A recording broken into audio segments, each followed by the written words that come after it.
सध्या एक ब्रेकिंग बातमी समोर येत आहे। महाराष्ट्राच्या राजकारणातील सर्वात मोठी बातमी। काँग्रेसचे अशोक चव्हाण यांनी सोडली काँग्रेसची साथ।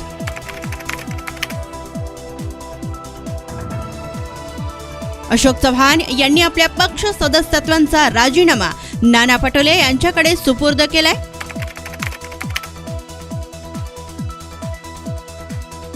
याचबरोबर आणखीन 3 जणांनी काँग्रेस सोडल्याची शक्यता आहे।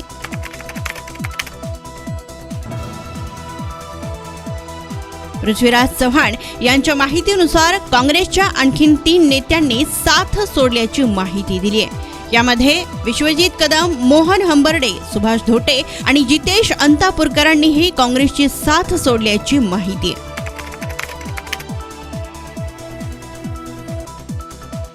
राहुल नार्वेकरांनी स्वीकारलाय अशोक चव्हाण यांचा राजीनामा।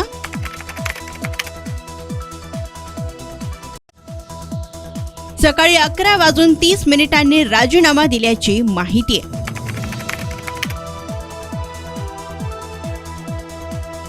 तर भाजपाच्या गळाला लागलाय मोठा मासा।